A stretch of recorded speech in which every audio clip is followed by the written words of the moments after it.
ذرا جنگ احد کا منظر دیکھو میرے بھائیوں.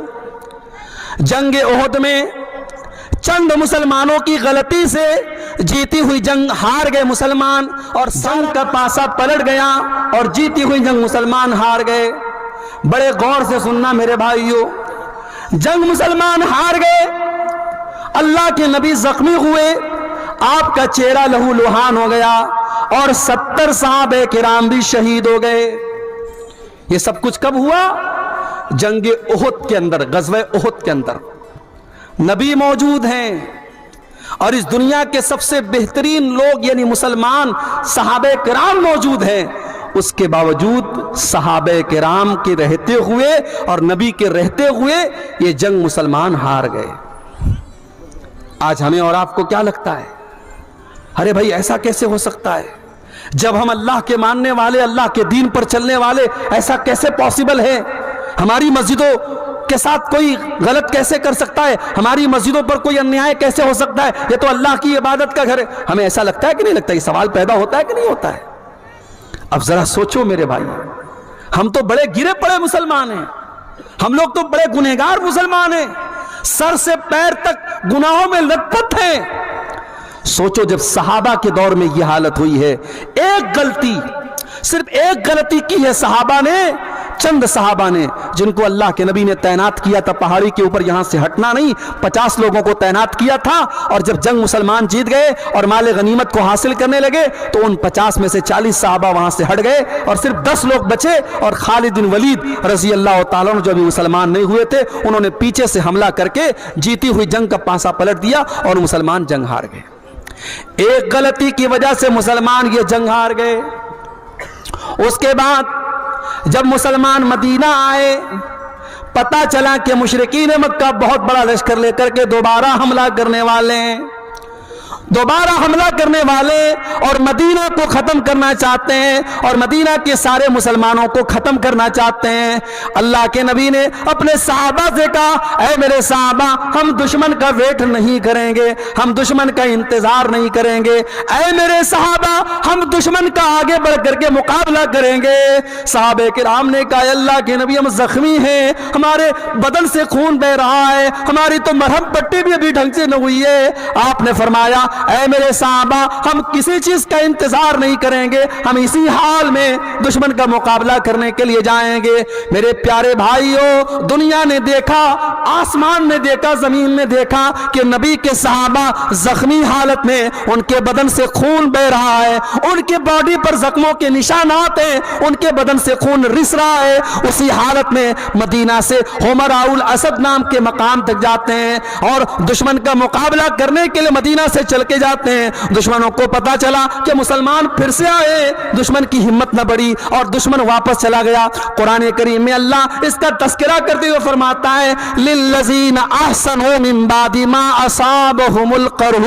اے میرے نبی, آپ کے صحابہ تو اتنے بڑے ایمان والے ہیں کہ زخمی ہونے کے باوجود اور بدن سے خون بہنے کے باوجود اللہ کا حکم آیا تو وہ لڑنے کے لیے تیار ہو گئے. یہ تھے نبی کے صحابہ. وہ نبی کے لیے, اللہ کے دین کے لیے, اپنے نبی کے دفاع کے لیے, اپنے دین کے ڈیفنس کے لیے ہر وقت تیار رہتے تھے میرے بھائی. اور اسی لیے قرآن کہتا ہے, یا ایھا الذین آمنوا ان تنصروا اللہ ینصرکم. اے ایمان والو, جب تم اللہ کی مدد کرو گے اللہ تمہاری مدد کرے گا. آج تو حالت یہ ہے, 100 روپیہ چندہ دینے کی حیثیت رکھنے والا 10 روپیہ بڑی مشکل سے دیتا ہے. کبھی غور کرنا, ریسٹورنٹ میں 10 کی نوٹ آپ کو بہت کم ملے گی, شراب کے اڈوں پر 10 کی نوٹ بہت کم ملے گی, زنا کے اڈوں پر 10 کی نوٹ بہت کم ملے گی. مسجد کی پیٹی میں دیکھنا 10 کی نوٹ بہت زیادہ ملے گی. جو سب سے چھوٹا اماؤنٹ ہوتا ہے وہ ہم مسجدوں میں دیتے ہیں, مدرسے میں دیتے ہیں. ہمارے یہاں سائنس پڑھانے والا ٹیچر آئے, ہم 2000 روپیہ مہینہ دیں گے. میتھ پڑھانے والا ٹیچر آئے, ہم 3000 روپیہ مہینہ دیں گے. ہندی اور انگلش پڑھانے والے کو 1000 روپیہ مہینہ دیں گے. اور بیچارے مولوی صاحب اور حافظ صاحب قرآن پڑھانے کے لیے آئیں گے تو ہم مول بھاؤ کریں گے, حافظ صاحب 500 روپیہ لے لیجیے. قرآن اور دین کے علم کی ویلو ہم نے گھٹا کے رکھی ہے میرے بھائی. इंग्लिश मीडियम के नाम पर हमारी जेबों से 2-2 हजार रुपये फीस निकल जाती है, और मदरसे में कहीं 100 रुपये फीस लग जाए तो हम ताना मारते हैं, साहब मदरसे वाले भी 100 रुपया फीस मांगने लगे। दीन की वैल्यू को हमने कम कर दिया मेरे भाई, दीन की अहमियत हमारी नजरों में हमने हकीर कर दिया, और आज हालात ये हैं दीन को सारी दुनिया में तमाशा बना के रख दिया गया। मेरे प्यारे साथियों, जंगे तबूक का मौका याद करो, जंगे तबूक का मौका याद करो। गर्मी का मौसम है, मई जून का महीना है, खजूरों के पकने का टाइम है। अल्लाह के नबी अपने सहाबा से कहते हैं, ऐ मेरे सहाबा, हमको तबूक के लिए जाना है, हमको 700 किलोमीटर लंबा सफर करना है। ऐ मेरे सहाबा, मेरे पास हथियार नहीं है, मेरे पास सवारी नहीं है। ऐ मेरे सहाबा, तुम ताउन करो, तुम दान दो, तुम चंदा दो। ऐ मेरे सहाबा, मैं तुम्हें जन्नत की गारंटी देता हूं। सहाबे किराम ने अपनी अपनी हैसियत के मुताबिक, अपनी अपनी ताकत के मुताबिक बढ़ चढ़ करके ताउन करना शुरू किया। उस्मान गनी ने बहुत सारे ऊंट भी दे दिए, बहुत सारे घोड़े भी दे दिए, और 1000 सोने के सिक्के भी दे दिए। बहुत सारे सहाबा गरीब थे, मजदूर थे, मजदूरी किया करते थे। कोई 1 मुट्ठी, कोई 2 मुट्ठी गेहूं ला रहा है, जौ ला रहा है। अय अल्लाह के प्यारे नबी, मैं ये मेहनत करके, मजदूरी करके ये लाया हूं, अय अल्लाह के नबी उसको ले लीजिए। अल्लाह के नबी सबका चंदा ले लेते थे, सबका दान ले लेते थे। इतने में हजरत उमर फारूक आए। उमर फारूक, उनके दिल में तमन्ना पैदा हुई, हमेशा नेकी के मामले में अबू बकर का नंबर सबसे आगे रहता है। आज उमर का नंबर आगे रहेगा, आज उमर आगे बढ़ के दिखाएगा।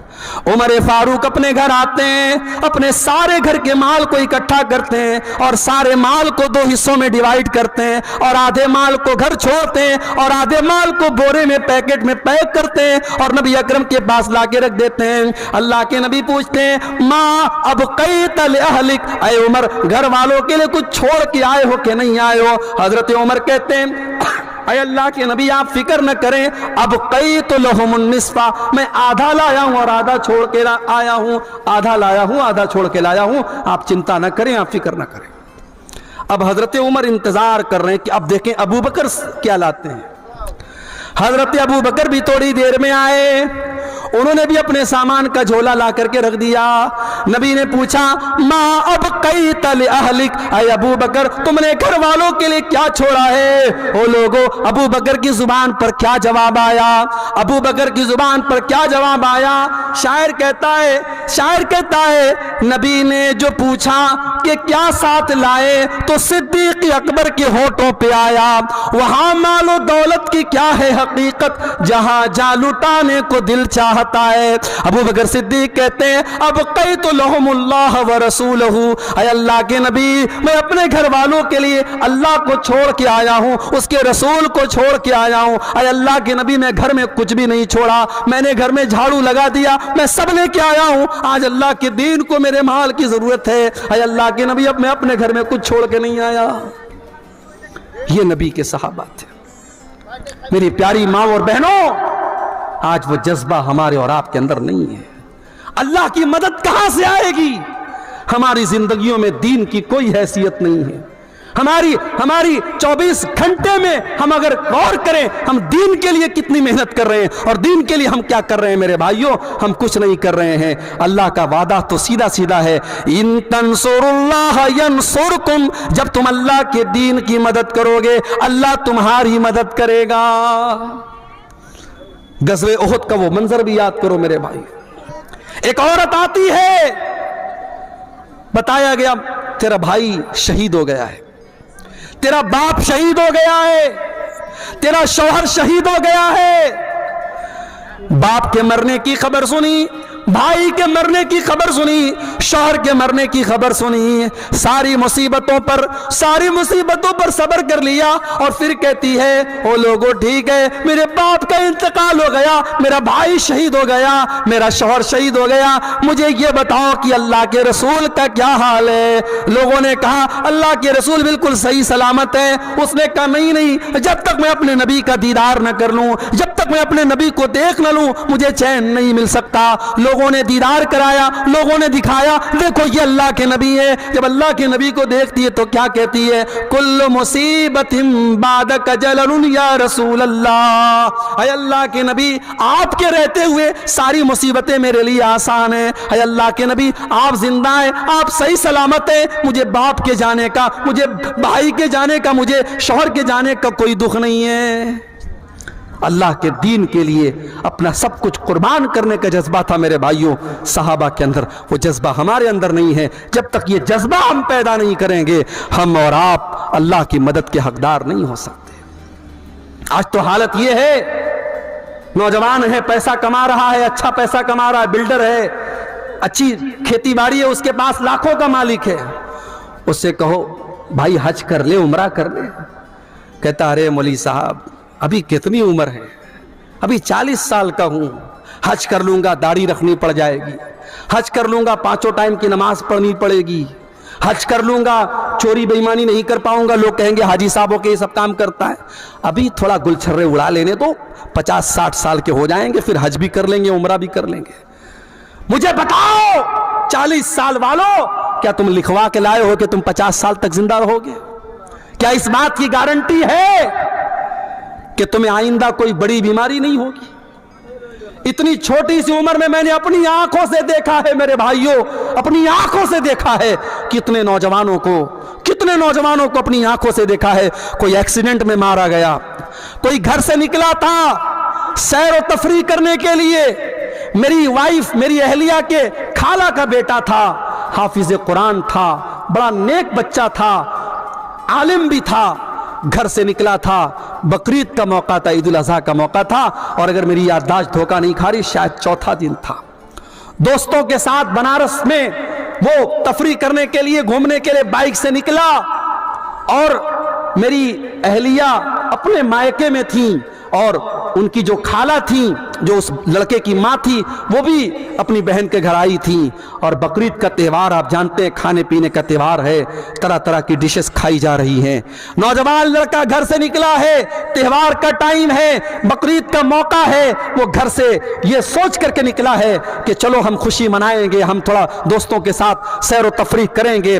بائک سے وہ نکلتا ہے اور مغل سرائے ریلوے اسٹیشن سے قریب میں ایک ٹرک آتی ہے, اور ٹرک کا ڈرائیور شاید نشے میں رہا ہو یا نیند کے عالم میں رہا ہو, اس نے اس کی بائک میں ایسی ٹکر ماری ہے, آن دا اسپاٹ وہ لڑکا 18-20 سال کا وہ لڑکا انتقال کر جاتا ہے میرے بھائی. اور اتنی بری طریقے سے ایکسیڈنٹ ہوتا ہے, اس کے سر کا اور اس کے دھڑ کا جو حال ہوتا ہے وہ بیان کے باہر ہے میرے بھائی. اور تہوار کا موقع ہے, جب لاش گھر میں آتی ہے اور ماں باپ اس کی لاش کو دیکھتے ہیں میرے بھائی, ماں باپ کی آنکھوں سے آنسو نہیں تھمتے. خوشی کا تہوار اور خوشی کا موقع غم میں تبدیل ہو جاتا ہے میرے بھائیوں. موت کا فرشتہ آپ سے اپوائنٹمنٹ لے کر کے نہیں آئے گا, آپ سے پوچھ کر کے نہیں آئے گا کون سی بیماری, کون سا ایکسیڈنٹ, کون سی مصیبت اور کون سا بہانہ آپ کی زندگی کے خاتمے کی خبر لے کے آئے گا, آپ نہیں کہہ سکتے. میرے بھائیوں نبی اکرم کے صحابہ کو دیکھو, جنگ بدر کا موقع ہے, حضرت عمیر ابن حمام انصاری ایک نوجوان صحابی ہیں, نوجوان صحابی کھجوریں کھا رہے ہیں, اور اللہ کے نبی جنگ بدر میں اپنے صحابہ کو جہاد کی اہمیت بتا رہے ہیں اور اللہ کی راہ میں لڑنے کی اہمیت بتا رہے ہیں. اللہ کے نبی صحابہ سے کہہ رہے ہیں اے میرے صحابہ, یہ جنگ بدر کا میدان ہے, یہ جنت کا میدان ہے, اٹھو اور جنت کو پانے کے لیے لڑ پڑو اور اللہ کی راہ میں قربانی دے دو. حضرت عمیر ابن حمام کہتے ہیں اے اللہ کے نبی, کیا جنت اتنی بڑی ہے کہ جنت کی چوڑائی آسمانوں اور زمین کے برابر ہے؟ اللہ کے نبی فرماتے کہ ہاں اے عمر, جنت کی چوڑائی تو اتنی ہے. وہ کہتے ہیں بکھن کیا بات ہے. اللہ کے نبی فرماتے ہیں اے عمر تم ایسا کیوں کہہ رہے ہو؟ کہتے ہیں اللہ کے نبی انی لارجو, میں امید کرتا ہوں کہ میں بھی جنت میں چلا جاؤں. آپ نے فرمایا ہاں اے عمر, اگر تم اللہ کی راہ میں لڑتے لڑتے شہید ہو جاؤ گے تو تم بھی اسی جنت کے حقدار بنو گے. عمر उमैर इब्न हुमाम खजूरें हाथ में लिए हुए हैं, उन खजूरों को जमीन पर फेंक देते हैं। कोई कहता है मेरे भाई इन खजूरों को खा ले फिर तू मैदान जंग में जाना। कहते हैं नहीं नहीं, इन खजूरों के खाने में अगर टाइम वेस्ट करूंगा तो ये लेट हो जाएगा, देर हो जाएगी, मेरे पास इतना टाइम नहीं है, मेरे पास इतनी फुर्सत नहीं है। और हजरत उमैर इब्न हुमाम उसी हालत में मैदान जंग में कूद पड़ते हैं और अल्लाह की राह में शहीद हो जाते हैं। मेरे प्यारे साथियों, सहाबे किराम की जिंदगियां इस तरीके के वाकयात से भरी पड़ी है। हजरत हंजला को देखो, नई नई शादी हुई है और शादी की पहली रात अपनी बीवी के साथ है। हर नौजवान की जिंदगी में शादी की रात बड़ी उमंगों की रात होती है। हजरत हंजला अपनी बीवी के साथ हैं, शादी की पहली रात है और सुबह होती है और अल्लाह के नबी की तरफ से जिहाद का ऐलान होता है, जंग के मैदान में जाने का ऐलान होता है। हजरत हंजला अपनी बीवी से कहते हैं, ऐ मेरी बीवी मुझे जंग के मैदान में जाना पड़ेगा। अल्लाह के नबी की तरफ से मुनादी हो चुकी, ऐलान हो चुका है। उस जमाने की औरतें भी कैसी औरतें थी। आज के दौर की औरतें दीन के नाम पर कोई गैरत नहीं है उनके अंदर। शौहर अगर दीन के नाम पर अपनी बीवी से किसी कुर्बानी का मुतालबा करे तो बीवी दीन के नाम पर कोई कुर्बानी देने को तैयार नहीं। दुनिया के नाम पर हर कुर्बानी तैयार है। अभी मैं भागलपुर से पूर्णिया आ रहा था, 4-5 नौजवान आपके इसी पूर्णिया के, कोई बाईसी का है, कोई कहीं का है, कोई कहीं का है, देखा सब मुंबई से आ रहे हैं। मुंबई से कहने लगे मौलवी साहब हम लोग मुंबई में रहते हैं, वहां काम करते हैं और महीनों के सालों के बाद हम अपने वतन को लौट रहे हैं, ढेर सारा सामान लेके लौट रहे हैं। अल्लाह के दीन के लिए अगर वही शौहर दाढ़ी रख ले तो बीवी कहती है अरे पहले इतने हैंडसम लगते तो तुम दाढ़ी क्यों रख ली, तुमने बेकार लगने लगे। शौहर दीन के लिए अगर अल्लाह की राह में कुछ सदका खैरात कर दे और बीवी का कोई जेवर देने की बात कर दे तो बीवी को तैश आ जाता है। ये आज के दौर की औरतें हैं। मेरे प्यारे साथियों, हजरत हंजला शादी की पहली रात अपनी बीवी से कहते हैं मुझे अल्लाह की राह में जाना है, नबी की तरफ से जिहाद का ऐलान हुआ है। हजरत हंजला की बीवी न चूं करती है न चरा करती, कहती बेशक आप जा सकते हैं। हालांकि उसे पता है हो सकता है मेरा शौहर जिंदा ना आए, हो सकता है मेरे शौहर की लाश आए, हो सकता है मेरे शौहर की शहादत हो जाए, मौत हो जाए, लेकिन वो खुले दिल से इजाजत देती है।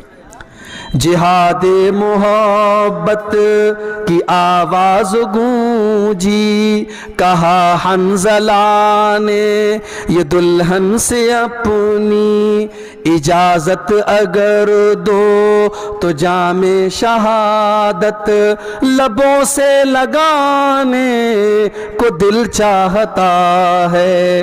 हजरत हंजला उसी हालत में जंग के मैदान में जाते हैं। उनके पास गुस्ल करने का भी टाइम न था, उनके पास पानी के जरिए तहारत हासिल करने का भी टाइम न था। उसी जनाबत की हालत में वो जंग के मैदान में जाते हैं और मेरे भाइयों अल्लाह की राह में शहीद हो जाते हैं। और जंग के बाद जब शहीदों की लाशों को रखा जाने लगता है, अल्लाह के नबी अपने सहाबा से कहते हैं ओ मेरे सहाबा इन्नी ला अरा हंजला, ओ मेरे सहाबा मैं हंजला को देख रहा हूं तगसिलुहुल मलाइका, कि हंजला को फरिश्ते गुस्ल दे रहे हैं। हंजला जनाबत की हालत में मैदान जंग में आए थे, नापाकी की हालत में मैदान जंग में आए थे, फरिश्ते उनको गुस्ल दे रहे हैं। मेरे प्यारे साथियों, आज अल्लाह के दीन के लिए कुर्बानी देने का जज्बा हमारे अंदर से निकल गया है। अपने बाजुओं को थोड़ा मजबूत करो मेरे भाइयों, अपनी हिम्मत को थोड़ा जुटा लो और अल्लाह के दीन के लिए मेहनत करने का और कुर्बानी देने का जज्बा अपने अंदर पैदा करो। अल्लाह का वादा है या अय्युहल्लज़ीना आमनू इन तंसुरुल्लाह यंसुरकुम, ऐ ईमान वालो जब तक तुम अल्लाह की मदद करते रहोगे अल्लाह तुम्हारी मदद करता रहेगा। व युसब्बित अक़दामकुम, और अल्लाह तुम्हारे कदम को मजबूत कर देगा। अल्लाह की मदद क्यों नहीं आ रही है? इसलिए नहीं आ रही क्योंकि हम लड़ रहे हैं आपस में। मौलाना जरजीज साहब गिरफ्तार हुए, बनारस के बरेलवियों ने, हमारे बरेलवी भाइयों ने, कितने भाइयों ने मिठाइयाँ तकसीम की कि चलो अहले हदीस का मौलाना गिरफ्तार हो गया, चलो हमारे मसलक के खिलाफ तकरीर करने वाला और दूसरे मसलक का मौलवी गिरफ्तार हो गया। लोगों ने खुशियाँ मनाई थी। और आज जब मौलाना सलमान अजहरी गिरफ्तार हुए तो उनको महसूस हुआ कि जब आग लगेगी तो घर तो हमारा भी जलेगा। आज आग लगी है, आज उनके मसलक के आलिम को गिरफ्तार किया गया और अल्लाह का शुक्र है किसी अहले हदीस ने किसी अहले हदीस ने ये इस पर खुशी का इजहार नहीं किया, बल्कि बहुत सारे अहले हदीस उलमा ने, और मैं खुद उनमें शामिल हूँ, मैंने भी इसकी मुखालफत की और मैंने सपोर्ट किया कि मौलाना मुफ्ती सलमान अजहरी को गिरफ्तार करना गलत है। उस तरीके की बयानबाजी तो बहुत सारे लोग दिया करते हैं, एक मामूली से बयान पर अरेस्ट करना और गिरफ्तार करना ये इंसाफ का तकाजा नहीं है। कब तक लड़ते रहोगे, कब तक आपस में इस तरीके से मसलक के नाम पर खेल खेलते रहोगे? अगर आज इस्लाम का कोई दुश्मन आपके मुसलमान को पकड़ करके उससे जबरदस्ती कहता है तुम फला मजहब का नारा लगाओ और फला माबूद का नारा लगाओ, तो हम उसको देख करके हमें गुस्सा आता है। लेकिन आप जाओ देखो फेसबुक के ऊपर वो वीडियो भी आप देखो कि एक मुसलमान को बरेलवी मसलक के लोगों ने पकड़ा और कहा कि तू आला हजरत को मानता है कि नहीं मानता है, तू बरेली शरीफ को मानता है कि नहीं मानता है, तू फला फला को काफिर मानता है कि नहीं मानता है। ये मसलक की आग और ये फिरके की आग इस कदर लग चुकी है कि एक मसलक का मुसलमान दूसरे मसलक के मुसलमान को पकड़ करके, जैसे मॉब लिंचिंग की गई मुसलमानों की, ऐसे एक मसलक का मुसलमान दूसरे मसलक की मॉब लिंचिंग करने तक के लिए तैयार है और उसको पकड़ करके धमका करके उससे अपने मसलक के नारे लगवा रहा है। कब तक हम लड़ते रहेंगे मेरे भाई? आज पानी सर से ऊंचा जा चुका है। जब हमारा दुश्मन मसलक की बुनियाद पर और फिरके की बुनियाद पर हमारे दरमियान कोई तफरीक नहीं करता, तो हम और आप अपने आप को तफरीक में क्यों बांटे हुए हैं? आओ सीसा पिलाई हुई दीवार बन जाओ। और मैं बड़ी खुशी के साथ कहता हूं, मैं पक्का सलफीउल मसलक अल्हम्दुलिल्लाह हूं और बनारस के जामिया सलफिया जो हमारी जमात का मरकजी इदारा है वहां से मैंने तालीम हासिल की है। लेकिन आज अल्लाह का शुक्र है, फेसबुक के ऊपर आप देख लें, यूट्यूब के ऊपर आप देख लें, बड़ी तादाद में हमारे बरेलवी भाई, हमारे देवबंदी भाई भी मेरी तकरीरों को सुनते हैं।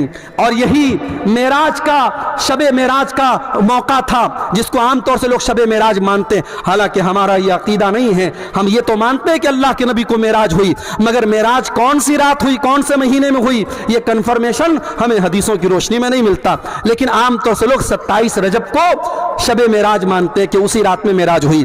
बनारस से 100 किलोमीटर दूर, बनारस से 100 किलोमीटर दूर एक जगह पड़ती है मछली शहर, वहां पर बरेलवी भाई हर साल प्रोग्राम कराते हैं मेराजुल नबी के नाम पर। आप YouTube पर जाके देख लें, वहां मुझे तकरीर का मौका दिया गया। बरेलवियों का मजमा है, उनके नारे लग रहे हैं, उनके उलमा बैठे हैं वहां पर। अल्हम्दुलिल्लाह मैंने तकरीर की और कुरान और हदीस की रोशनी में की, और जो सही बात है, जो किताब सुन्नत की बात है, वो मैंने बयान की। मेरे भाइयों, हम चाहते हैं कि ऐसा माहौल बने, एक दूसरे का एहतराम हम करना सीखें, एक दूसरे के उलमा का एहतराम करना हम सीखें। हमारे जो इख्तिलाफात हैं हम एक दायरे में रह करके उसको हल कर सकते हैं। लेकिन आज मसलक खेलने का टाइम नहीं है मेरे भाई। हमारी तारीख ये बताती है, अंदलुस जैसा मुल्क मुसलमानों से खाली हो गया, वहां की मस्जिदों को अस्तबल बना दिया गया, वहां की मस्जिदों में डांस के अड्डे और शराब के अड्डे बन गए। क्यों? जाओ इतिहास उठा के देखो, तारीख उठा के देखो, अंदलुस के मुसलमान आपस में लड़ पड़े, छोटी छोटी रियासतें कायम हो गई, अंदलुस के अलग अलग इलाके में छोटी छोटी हुकूमतें कायम हो गई। और जब दुश्मन ने हमला किया, दुश्मन का साथ अपने मुसलमान भाई के खिलाफ दिया उन लोगों ने, नतीजा ये निकला अंदलुस के अंदर से मुसलमान खत्म हो गए। और आज आप अंदलुस में देखिए, तलाश करना पड़ेगा, दूर दूर तक आपको कोई मस्जिद नहीं मिलेगी, कोई मुसलमान नहीं मिलेगा। मेरे भाइयों, अगर हम उस तारीख से अपने आप को बचाना चाहते हैं, हमें अपने अंदर इत्तेहाद पैदा करना पड़ेगा, यूनिटी पैदा करना पड़ेगा, इत्तेहाद पैदा करना पड़ेगा। और जब हम इत्तेहाद की बात करते हैं तो माफ कीजिए, हर चीज में इत्तेहाद की बात आती है। आगे मुल्क में हुक्मरानी किसकी होगी, मुल्क के इक़्तिदार पर कौन बैठेगा, हम डिसाइड तो नहीं कर सकते कौन बैठेगा, मगर हम ये तो बता सकते हैं कि हम मुसलमान इस मुल्क में हम मुत्तहिद होकर के हम वोटिंग करते हैं। आने वाले इलेक्शन के मौके पर भी आप अपने वोट के जरिए ऐसी ताकतों को आप अपना वोट दीजिए जिनके बारे में आपको ये लगता है कि हाँ, ये मुल्क में अमन चैन और सुकून को बढ़ावा देंगी, और ऐसी ताकतों को नाकाम कीजिए जो मुल्क के माहौल में नफरत का जहर घोलना चाहती हैं। मेरे भाइयों, हमें और आपको अपने अंदर इत्तेहाद पैदा करना पड़ेगा। कुरान क्या कहता है? वातसिमू बिहब्लिल्लाहि जमीआ, ऐ ईमान वालो तुम अल्लाह की रस्सी को मिलकर के थाम लो, वला तफर्रकू, और आपस में तुम फिरकों में न बटो, वज़कुरू नेमतल्लाहि अलैकुम, और ऐ ईमान वालो तुम अल्लाह की नेमत को याद करो, इज़ कुंतुम आदान, जब तुम एक दूसरे के दुश्मन थे, फ़अल्लफ़ बैन क़ुलूबिकुम, अल्लाह ने अपने नबी को भेज करके तुम्हें भाई भाई बना दिया।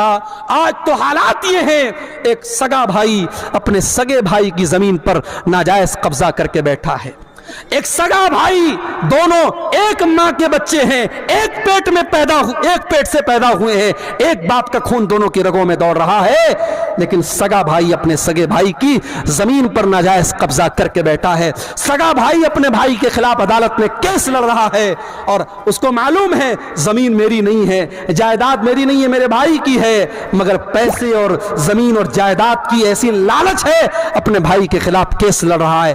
کان کھول کر کے سن لو، میرے نبی کی عدالت کا فیصلہ، دنیا کی عدالت کا فیصلہ بعد میں دیکھنا، سپریم کورٹ اور ہائی کورٹ کا فیصلہ بعد میں دیکھنا، پہلے دیکھو ہمارے نبی کی عدالت کا کیا فیصلہ ہے۔ اللہ کے نبی فرماتے ہیں کہ دو لوگ میرے پاس آتے ہیں اپنا کیس لے کر کے، اور ایک آدمی کی بات سن کر کے میں فیصلہ کر دیتا ہوں، کیونکہ میں انسان ہوں، مجھ سے بھی غلطی ہو سکتی ہے، ہو سکتا ہے ایک انسان چکنی چپڑی باتیں کرتا ہو، دوسرا انسان اپنی بات ڈھنگ سے پیش نہ کر پایا ہو، کان کھول کر کے سن لو۔